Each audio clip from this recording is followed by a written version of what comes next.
by the way, we're going to enforce a 6-day work week. Well, I don't know what you've heard about the birds and bees. There's a great big world out there, and I'll show you what's what. And together we'll unlock those mysteries.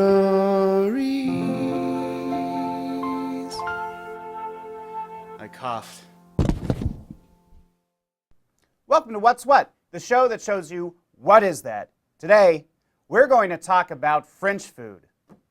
I don't know a lot about French food, but what I do know is I really like French fries, French dips, French dressing, and, French's mustard.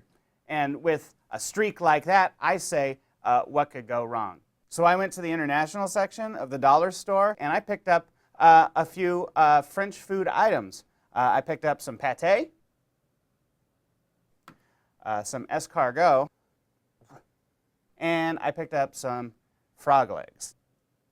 So what I'm going to do today is I'm going to experience these foods for you and talk about what I think of them. But I thought also, as an extra bonus, I'm going to give you a little bit of French history as I eat all this French food, courtesy of our friends over at Wikipedia. First up, I'm going to talk about pâté and Napoleon.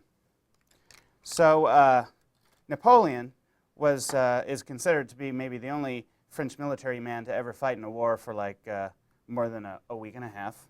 And eventually he lost, of course, because, well, we're talking about the French here.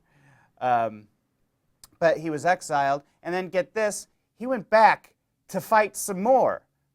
Eventually he lost that too, but I mean, that's not the point. The point is we're talking about a French man who did not know the meaning of the word surrender, which is really amazing because surrender actually is it comes from a French word. It comes from the French word surrender, which is like the first word that the French people teach their kids when they're growing up and learning how to talk all the weird French language. Kind of looks like something that Mrs. Volpatty didn't pick up off her lawn.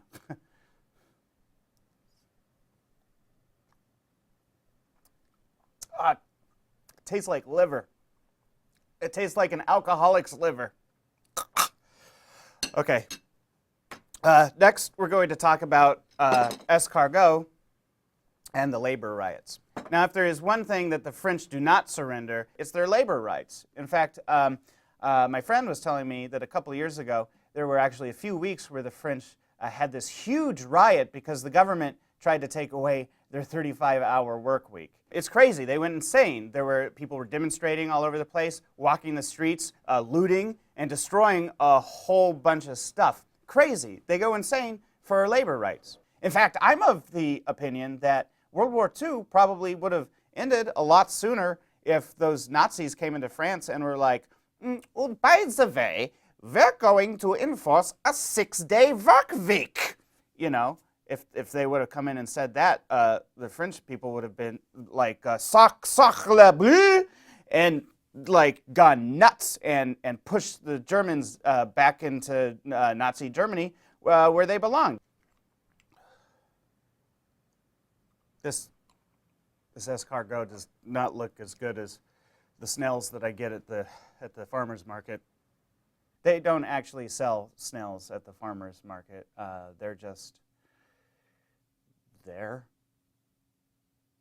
Finally, I'm going to talk about frog legs and love.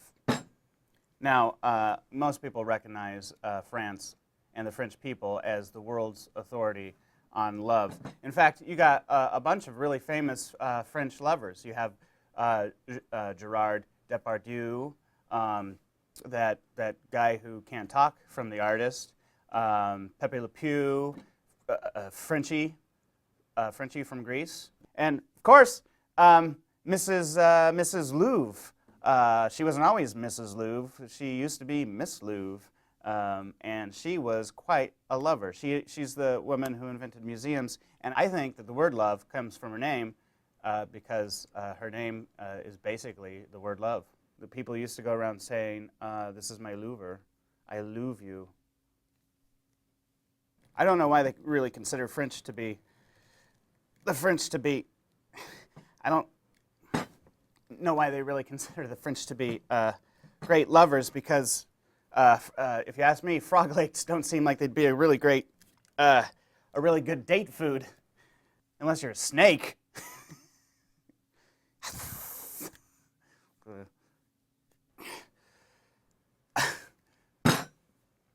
So to sum up, the French surrender at everything except the 35-hour work week, and they eat a whole bunch of weird food.